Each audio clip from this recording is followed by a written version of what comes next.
일단 지난주 목요일이었죠. 11월 7일에 윤석열 대통령이 대국민 담화 그리고 기자회견을 하면서 국민들께 사과드린다 하면서 고개를 숙였습니다. 그랬는데 이제 이게 뭘 위한 사과인지 모르겠다, 뭐를 사과한지 모르겠다, 뭐 내용이 없다, 너무 두루뭉술하다 이런 비판을 받으면서 과연 이게 반전의 계기가 맞는 거냐 이런 논란이 좀 일고 있는데, 그리고 갤럽 지지율은 굉장히 더 떨어졌고요. 일단 두 분 총평을 좀 들어보고 싶어요. 지난주 윤석열 대통령 대국민 담화 기자회견 어떻게 보셨어요? 예. 잘못은 국어사전과 휴대전화가 했구나. 그거를 우리가 전 국민이 확인할 수 있는 자리였습니다. 예. 네. 끝? 예, 끝이고요. 끝. 예. 알겠습니다. 간단하게 해주셨습니다. 어떻게 보셨어요? 그 생방송 볼 때는 굉장히 놀랐는데 네. 지나고 보니까 그래도 잘하신 부분이 있네. 딱 그 정도. 네. 예.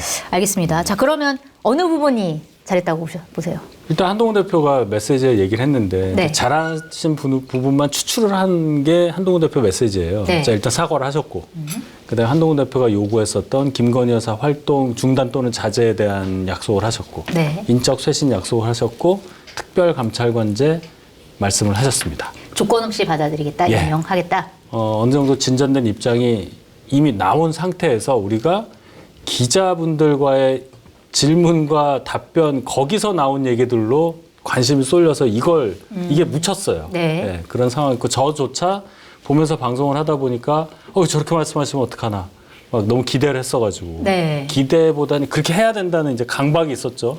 그래서 굉장히 이제 저도 좀 많이 실망을 했었는데 당시에는 네. 지나고 보니 그거보단 좀 나았다. 예. 그 중에서 가장 인상적인 장면은 어떤 장면? 어떤 거요? 인상적인 장면. 그러니까 제가 놀란 거? 네.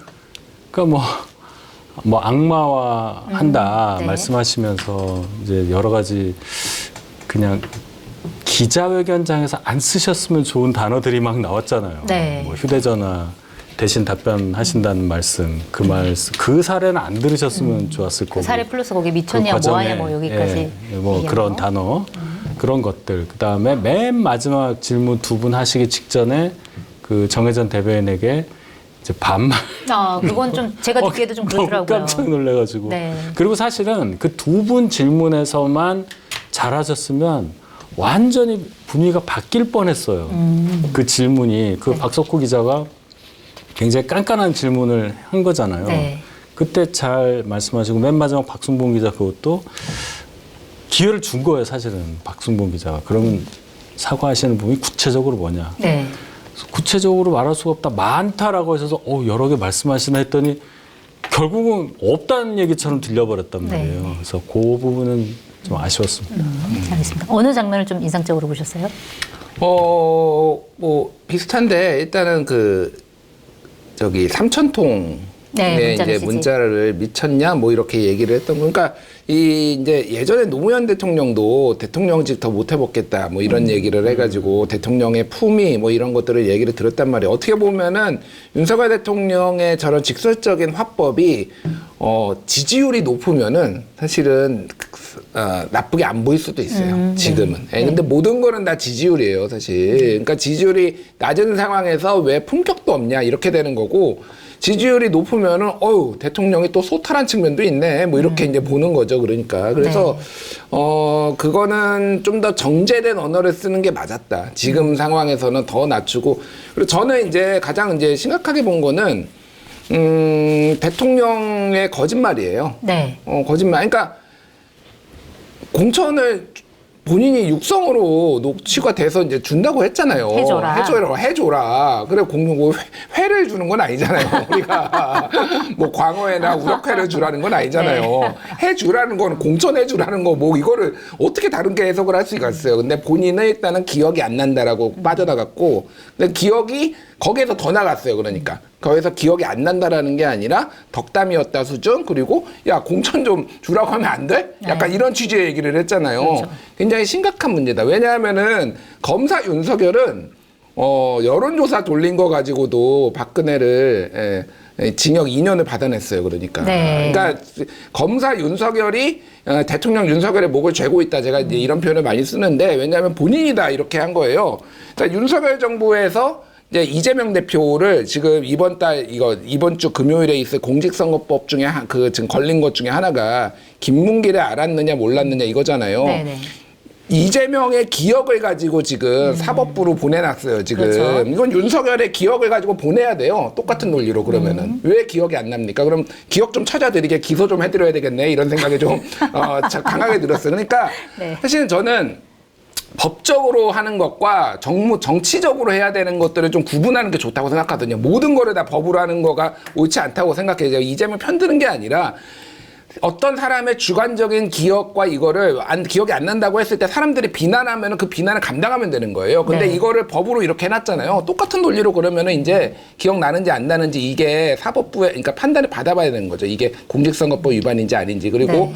공천 개입인지 아닌지도 결국은 법으로 문제 판가름하게 돼야 될 것 같아요. 어쨌든 네. 똑같은 잣대를 들이대야 된다 이런 말씀이었고 자 어쨌든 대통령 기자회견을 한 뒤에 사과 자체가 좀 별로 설득력이 없었다 이러한 비판이 나오고 있는데 어떻게 평가하시는지 궁금합니다. 그러니까 어쨌든 지지층의 여론도 다를 수도 있으니까 대통령이 이게 마지막 기회다라는 얘기가 많았는데 마지막 기회를 잘 살렸다, 잘 활용했다, 혹은 놓쳤다 어떻게 보세요? 반만 살렸다. 반만 살렸다. 네. 왜 반만 살린 말씀드린 대로 한동훈 대표와의 이 대담, 면담 이후에 완전히 그 면담은 안 하니만 못했다 이런 평가가 있었는데 네. 그걸 뒤집을 수 있을 만한 메시지가 나왔단 말이에요. 아까 설명드린 대로 네. 된 대로. 그런데 이제 이 질의응답 과정에서 조금 더 국민들이 좀 듣고 싶어한 얘기들 그런 해명이 있었어야 어느 정도 김건희 여사에 대한 여론도 반전시킬 수 있고 뭐 명태균 씨 관련한 의혹도 어느 정도 좀 해소가 될 수 있겠는데 거기에 대한 설명이 그렇게 적확하게 된 게 별로 없었어요. 그러니까 기회가 있었는데 잘 살리지 못한 부분은 그 부분이다. 그래서 반반. 반반이다. 어떻게 보세요? 지금까지 이제 패턴들을 좀 보면 알 수 있어요. 윤석열 정부, 윤석열 대통령의 스타일은 네. 떼밀려서 마지못해 하는 게 계속 패턴이 반복이 돼요. 네. 예를 들면은 뭐 KBS 국민과의 대화 왜 이제 10년이 됐는데 왜 안 하냐 그러니까 이제 기자회견을 안 하고 국민과의 대화 해가지고 뭐 자그마한 박장범의 자그마한 파우치 질문도 오니까 박절하지 못했다 뭐 이런 거 나왔잖아요. 네. 4월 달에 이제 대국민 남아도 역시 그때 국민의힘 분들 다 뒷목 잡고 쓰러진 그 51분 동안 그 얘기했던 거 그것도 그렇고요. 8월 달에 왜 취임 100일 기자회견 해놓고 기자회견을 안 하냐 이렇게 얘기가 나오니까 또 이제 기자회견을 마지못해 해가지고 거기에서 이제 최상병 특검과 관련해서 이종섭한테 전화한 이유가 왜 최상병을 죽게 만들었냐 이거를 여러 차례 했다라는 거 아니에요 본인이 그것도 네. 거짓말. 그리고 9월에 이제 왜 이재명하고 안 만나냐 당대표 영수회담 그 야당 대표 왜 안 만나니까 영수회담 했는데 빈손으로 아무것도 없이 끝나고 비선 함성득 이명박 비선만 확인되고 네. 그리고 10월 달에 이제 왜 여당 대표랑 한동훈이라고 왜 면담 안 하냐 그러니까 또 이제 억지로 만나가지고 또 이러고 하면서 또 이제 기회 날려버리고 이것도 마찬가지예요. 이게 보면은 이런 거 하면은요 이벤트가 사람들이 기대를 가지고 약간 버텨요. 네. 1, 2주. 그러다가 뭐가 또 터지면 또 빠지고 네. 한 1, 2주 가다가 또 빠지고 이게 계단식으로 지금까지 똑같은 패턴으로 있었어요. 그래서 사실은 이번에 이 사과를 넣은 거는 어쨌든 참모들이 엄청나게 건의를 했다라고 해요. 사과 무조건 해야 된다라고 해서 그거를 넣은 거는 더 하다가는 버티다가는 이제 탄핵당하겠다라는 위기감이 있었겠죠. 근데 보수 제가 뭐 이렇게 종편이나 이런 데 보면은 계속 사과하는 거 자주 나옵니다. 네. 그러니까 어쨌든 이거를 기자회견을 그쪽 채널만 보시는 분들은 대통령이 사과했네? 어찌됐든 사과. 네. 대통령이 얘기했죠. 어찌됐든 사과합니다. 그러니까 어찌됐든 사과했잖아 라고 하면서 버티기 힘을 준다 사실은. 그래서 이번 주 갤럽은 저는 올라갈 수도 있다고 봐요. 1%, 1, 2%포인트 비슷하거나 1~2%포인트 올라갈 거고요. 네. 요 패턴이 한 2주 정도 아니면 길면 3주 정도 지속될 거라고 봅니다. 네. 아까 공달님께서는 그 대통령의 기자회견 내용이 사실 한동훈 대표가 얘기해왔던 인적 쇄신이나 아니면 김건희 여사 행보 문제나 이런 것들을 받아들인 거다라고 해석을 하셨어요. 근데 기자회견 바로 다음 날 나온 언론 이제 보도들을 보면 사실은 하나도 받아들인 게 없다라는 해석들이 나왔거든요. 어떻게 해석하세요? 일단 조치가 2개가 나왔잖아요. 조치가 2개가 나오는데 하나는 휴대전화 번호를 교체를 하겠다. 네. 예. 그 이제 대한민국 최대 성과가 아닌가 이번 기자회견에. 두 번째 조치는 우리가 확인은 못했는데 네. 부부싸움을 하겠다라는 거를 이제 우리가 조치를 확인할 수 있었잖아요. 네.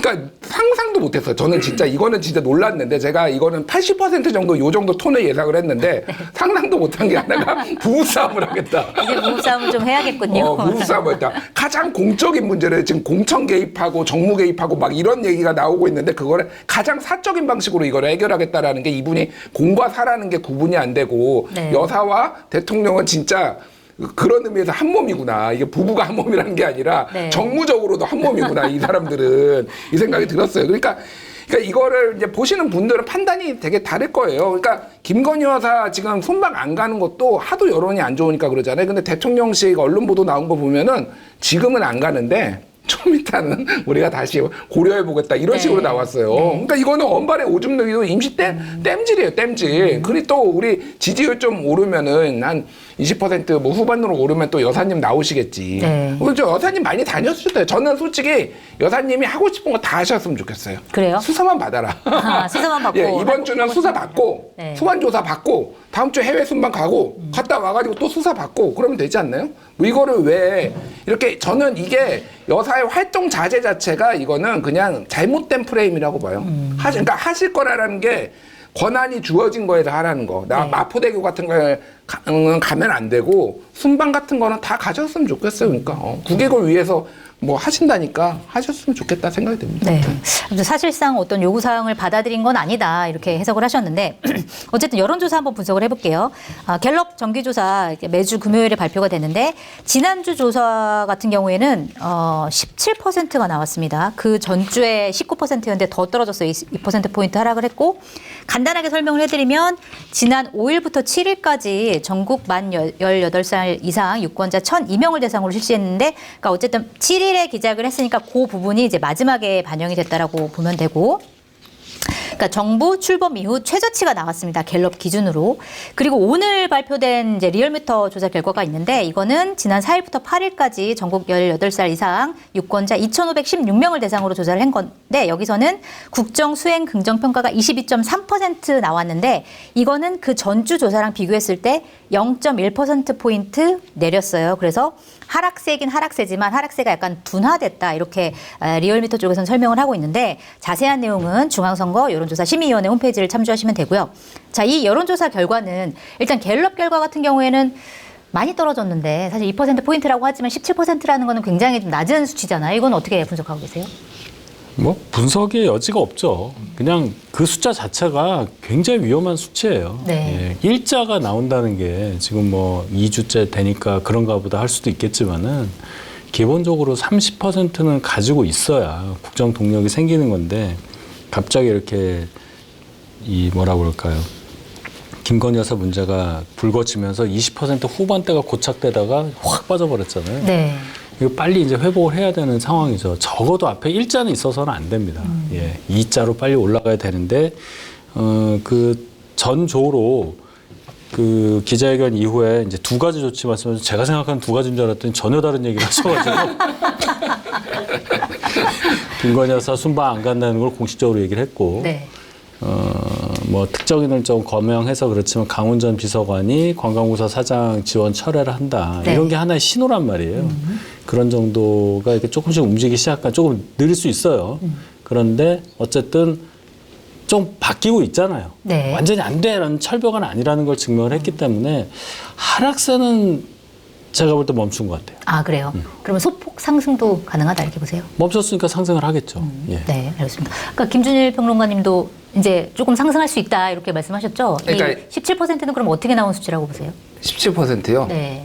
박근혜 탄핵의 시작이 17%였죠. 그럼 뭐 굳이 이제 동등하게 17%에서 이제 5%까지 갔는데 저는 그렇게까지 될 거라고 보지는 않고요. 말씀드렸듯이 이게 이제 그런 거예요. 보수층에서도 최근에 막 돌아선 사람들이 있잖아요. 뭐 21에서 19에서 17 요 분들은 뭐냐면은 야, 내가 다시 너를 지지할 수 있게 명분을 좀 줘봐. 이렇게 애타게 목 놓아서 외치던 분들이에요. 네. 그분들한테는 명분이 주어졌어요, 다시. 그러니까 이제 소폭으로 이제 상승을 할 거라고 보고. 근데 말씀하셨다시피 이거 대부분의 여론조사가 그냥 뭐 어느 정도냐면은 거의 55% 정도가 매우 싫어해요.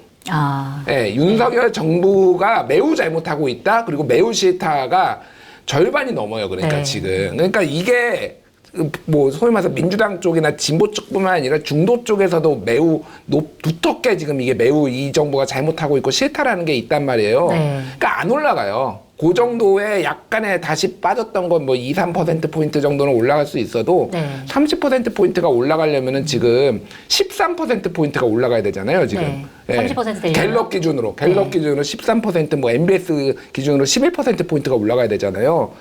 안 됩니다. 예. 그래서 이 지대멸렬한 상태로 그래서 국민의 눈높이도 상당히 낮아졌다. 네. 왜냐하면 익숙해지는 거지 사실은. 용산이 익숙해지니까 용산이 10%대 어느새 적응했다는 분들이 꽤 있더라고요 벌써. 그러니까 국민들도 그냥 익숙해지는 거야. 10%대가 뭐 그런가 보다. 그렇게 해도 예. 그냥 잘 가네. 그래도 가긴 가네. 가네. 예. 뭐 맨날 그런 얘기, 저도 그런 얘기. 1%가 돼도 안 내려오실 분이니까. 그러니까 뭐 그럼 1% 한번 가볼까? 뭐 이런 생각들 하고 있는 뭐 그런 것 같아요. 예. 알겠습니다. 자, 그리고 아까 이제 대통령실에서 나온 나름의 이제 대응책이 있다라고 말씀하시고 그 중에 하나가 이제 인적 쇄신인데 그 사인 중에 하나가 강훈 전 대통령실 정책 홍보 비서관이 한국관광공사 사장 지원을 자진 철회했다라는 게 하나의 사인이다 말씀하셨는데 사실 반대 사례를 보면 음주운전으로 정직 2개월 징계를 받았던 강기훈 국정기획비서관실 선임 행정관 복귀했습니다. 자, 이거를 보면 사실은 사인이 반대예요. 결국 인적 쇄신을 하지 않는다는 뜻 아닌가? 진정성이 있나? 뭐 이런 의미. 이거는 어떻게 봐요? 그거는 오늘 병갈 낸 걸로. 아, 그래요? 예. 네. 그것도 전조로 봐야 됩니다. 제가 듣기로는 아마도 뭐 좀 변화가 있을 걸로 보여요. 그래요? 그 부분에 네. 대해서도. 예. 네, 그렇구나. 예. 그러면 좀 조금 느려요. 예. 행동이 좀 느리군요, 대통령실이. 조금. 알겠습니다. 인적 쇄신에 대한 사인 어떻게 평가하고 계세요? 그러니까 강훈 이제 전 조선일보 기자죠. 이분 같은 경우에는 사실은 그러니까 나온 사람이잖아요. 그리고 낙하산이잖아요. 사실 이게 김건희 여사 라인이라서 낙하산으로 가는 건가? 뭐 아닌가? 잘 모르겠어요. 그러니까 원래 낙하산 많잖아요. 네. 이 정권에 특히 되게 많아요. 뭐 훌륭하신 분들도 있지만은 뭐 저희 민영삼 같은 분들 갑자기 아무런 관련이 없는 코바코에도 네, 가고 막 네. 그러니까 그러니까 잘 모르겠어요. 그러니까 그게 김건희 여사 라인인지 아닌지 모르겠다. 다른 그러니까 분들도 강훈은 워낙 많으니까. 라인으로 분류는 됐는데 그것 때문에 김건희 여사 라인이라서 갔는지 대통령 뭐 유튜버도 가는데 무슨 뭐 여기는 어쨌든 이게 우리가 일종의 역관제를 어느 정도 인정을 하잖아요. 네. 그러니까 그 웬만한 낙하산에는 사실은 그렇게 우리가 꼼짝도 안 해요. 그래서 저는 그게 무슨 얘기냐면은 강훈이 자진 철회를 했다라는 걸로 이 정권이 바뀐다라고 시그널로 보는 거에 반대한다라는 거예요. 그러니까 네. 원래 뭐 낙하산 많으니까 네. 그러니까 뭐 이제 쏟아지는 이제 소나기를 좀 피하려고 하는 것 같고 네. 저는 더 눈에 띄는 게 이게 김오진. 김오진. 네, 김오진. 네. 이분은 항공공사 사장 지금 지원했잖아요. 네. 이분은 공항공사. 죄송합니다. 공항공사 사장. 항공공사 아니야? 한국공항공사. 공항공사인가? 내가 헷갈려, 하여간. 항공공사라는 데도 있어요? 공항공사. 왠지 자신 있으니까 맞는 것 같습니다. 맞는 것 같아요, 하여간. 항공공사 맞아. 뭐 하는데요? 아니야, 맞을 거야, 항공공사. 한국공항공사.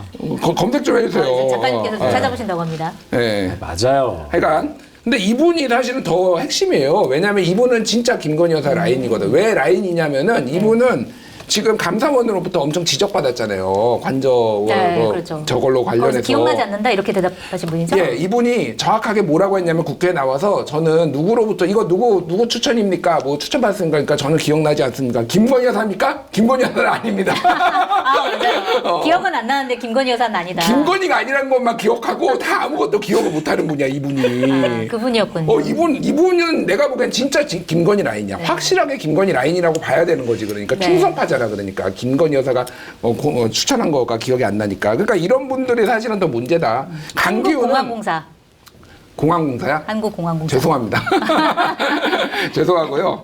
빠르게 사과를 드리고 저는 그리고 광기훈은 진짜로 그 황종호 씨? 그 황종호 행정관인가? 네. 그분만큼 대통령이 아낀다고 하더라고요. 그래서 그런 분이군요. 그럴 일은 없는데. 네? 아니에요? 황정호 장관은 원탑이에요. 아니, 원탑인 거 맞지. 그분만큼 버금가게 아낀다고 해서 모르겠어. 이분은 좀 네, 오케이. 네, 정보가 좀 없는 것 그래요? 같습니다. 죄송합니다. 2번 사과하셨습니다. 이모라고 부르는데 그러면 어떻게 이모? 작은 엄마. 이모. 작은 엄마? 그분이 이제 김건희 여사를 작은 엄마라고 부른다고. 작은 엄마로 네. 하죠. 그러니까 제가 들었으니까. 아, 그래요? 믿고 먹는 수산면과 통영해인을 소개합니다. 건강에도 좋고 맛도 좋은 매생이, 달큰한 맛이 일품인 가리비장 3종 세트, 한우, 우거지, 통영굴이 듬뿍 들어간 얼큰하고 시원한 통영굴 해장국, 차원이 다른 맛과 재료의 퀄리티를 자부합니다. 유튜브 고정 댓글 링크 또는 네이버에서 통영해인을 검색하세요. 시청자 여러분의 많은 구매 부탁드립니다. 나의 보험 상태를 객관적으로 체크해 공정한 평가와 합리적 대안을 제시하는 마이보험 체크는 보험 가입자의 이익을 최우선으로 각종 보험을 고객의 상황에 맞게 맞춤형으로 리모델링 해드립니다. 마이보험 체크는 생명보험협회와 손해보험협회에 등록된 보험 대리점 소속입니다. 홈페이지는 한글로 마이보험체크.com으로 접속하시고 전화는 1800-7917입니다. 보육원 같은 시설에 사는 아이들은 만 18살이 되면 법적으로 보호가 종료되어 보육원을 나와 홀로 자립해야 합니다. 18의 나이에 누구보다 빨리 어른이 되어야 하는 18 어른, 자립준비 청년들의 생계 문제를 넘어 건강한 자립을 고민하는 아름다운 재단의 고민에 함께해 주시기 바랍니다. 검색창에 아름다운 재단을 검색하시면 18 어른의 이야기와 만나실 수 있습니다.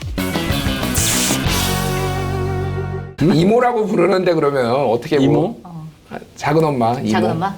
그분이 이제 김건희 여사를 작은 엄마라고 부른다고. 작은 엄마로 네. 하죠. 그러니까 제가 들었으니까. 아, 그래요? 그렇게 아니 부르는 거? 왜냐면 선거 때 우리 차 타고 요 앞에 앉았다 있고 굉장히 가까운 분이에요. 그분은 타의 추종을 보러 하는 신임을 아니 받고 왜냐하면 가족이 적잖아요, 윤 대통령이. 그러니까 이제 아주 가까운 분의 아들인데 굉장히 살갑게 잘 하더라고요. 그거를 호칭을 그렇게 부르는 것까지 우리가 비난할 이유는 없다고 봐요. 네. 어쨌든 확실한 우위를 점하고 있는 신뢰를 받고 있다. 그러니까 모르겠어요. 근데 강기훈 그렇다고 한다면 더 강기훈을 자르는 게 그렇게 큰 의미가 있나 그 생각도 들어요. 그래서 네. 그럼 뭘 하면은 의미가 있을까요? 응? 수사를 받으면. 누구? 아니 인적 쇄신 관련해서 일단 강기훈 선임행정관 병가냈다고 했으니까 어떻게 병가를 되는지. 냈고 병가라는 게 대충 그렇잖아요. 수순이잖아요. 네. 예. 알겠습니다. 그거 한번 좀 지켜보도록 하죠. 그러니까 사실 윤석열 대통령의 지지율이 그러니까 말씀하신 대로 30% 이상으로 올라서 정권 뭐 재집권을 하고 이렇게 되면 좋은데 사실은 그렇지가 못하잖아요. 지금 지지율이 굉장히 떨어지고 있고 조금 반등한다고 하더라도 사실 그 이상으로 위로 쑥 올라갈 수 있을 만한 계기가 지금 없어 보이니까 그렇기 때문에 지금 나오는 게 야권에서는 임기 2년 단축하는 개헌 준비하겠다 이러고 있고 사실 여권에서도 혹시 뭐 1년이나 2년 임기 단축 개헌을 추진할 수도 있는 거 아니야? 이게 마지막 카드로 혹시 준비하고 있는 거 아닐까? 뭐 이런 분석들이 나온단 말이에요. 이건 어떻게 보세요? 글쎄요. 개헌이라는 게 이제 대의에 의해서 이 사회 시스템과 이 헌법이 안 맞아서 바꿔야 한다는 그 요구에 부응해서 하는 거라면 얼마든지 논의가 가능한데 네. 무슨 임기 단축을 목적으로 한 개헌이라는 거는 그럼 이제 원포인트 개헌을 얘기하는 건데 개헌을 하려는 헌법 정신의 변화를 얘기를 하고 이 개헌을 추진해야 되는 거 아니에요. 네. 왜 2년 단축입니까?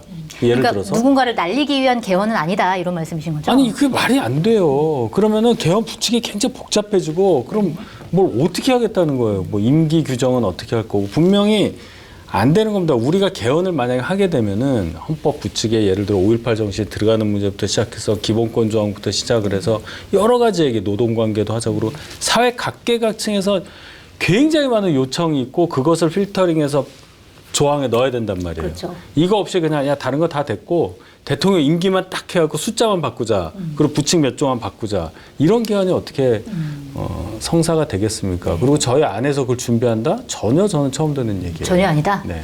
어떻게 보세요?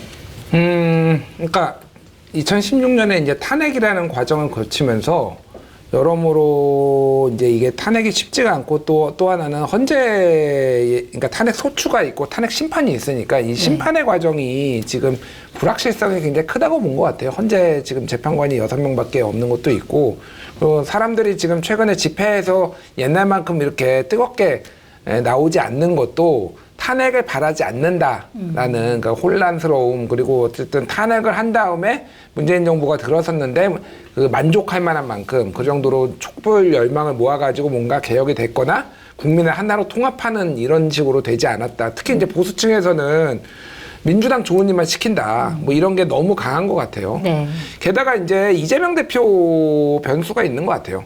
그러니까 이게 다른 사람도 아니고 사법 리스크가 있는 이재명 대표가 지금 만약에 임기 단축이든 탄핵이든 되면은 이재명 그냥 대통령 되는 거 아니야? 이거는 보수가 윤석열이 아무리 아무리 실망을 했어도 보수가 이재명만큼 싫지는 않아요. 네, 그건 명확합니다. 대안이 없다. 사실 윤석열 대통령이 탄핵 당하더라도 그 다음 대안이 뭐냐 없는데 지금 우리가 탄핵을 어떻게 하냐 이런. 그러면은 휩쓸려 가지고 뭐 예를 들면 조기 대선 해가지고 한동훈하고 뭐 이재명하고 붙으면 이재명 되는 거 아니야? 이게 너무 강해요. 그래서 뭐 의도하지 않게 적대적 공생이 돼버린 것 같아요. 제가 보기엔 지금 그래서 이재명 대표 요것 때문에 사실 선거가 민주당이 원하는 대로 좀 나와야지 이게 사람들이 움직일 여지가 생길 것 같아요, 솔직히. 이건 무슨 얘기냐면은 선거법도 100만 원 이하, 네. 그리고 이것도 금고형 미만으로 위증교사도 이렇게 나오면 1심에서 어쨌든 2심, 3심에서는 웬만하면 더 형량이 높아지지 않으니까. 네. 그러면 이제 이재명 사법 리스크가 해소됐다라고 어느 정도는 이제 볼 수가 있는 거잖아요. 그래야지 사람들이 움직일 것 같지. 지금은 제가 보기에는 보수 의원들도 그렇고 중도에서도 지금 적극적으로 움직이지 않으려는 기류가 좀 있다. 예. 알겠습니다. 자, 어쨌든 11월 10일이 윤석열 대통령 임기 딱 절반이었습니다. 그래서 반환점을 돌았는데 짧게 전반기 점수 매겨주세요. 지지율이 상승할 수 있는 가능성을 보여준 전반기였다. 점수는 제가 나중에 잘 나올 때 그때는 이렇게 생각했어요라고 얘기할게요. 알겠습니다. 제 처지가 그래요. 처지를 봐드리겠습니다. 자, 점수 주세요. 점수를 줘야지. 비겁하게. 그런 게 어딨어. 한번 봐줘. 여기 나와 있잖아. 저기 갤럽 17%. 그러니까 좀 그게 너무 짠 거 같으면은 리얼미터 기준으로 22.1%를 22.1점 주시면 되지. 그런 방법이 그건 있었네요. 아니죠. 네, 저는 17점 드리겠습니다. 17점? 네, 네. 17점도 아깝다, 솔직히. 개인적으로 그렇게 생각해요. 민심이 네. 선택한 17점 주셨습니다. 쎄.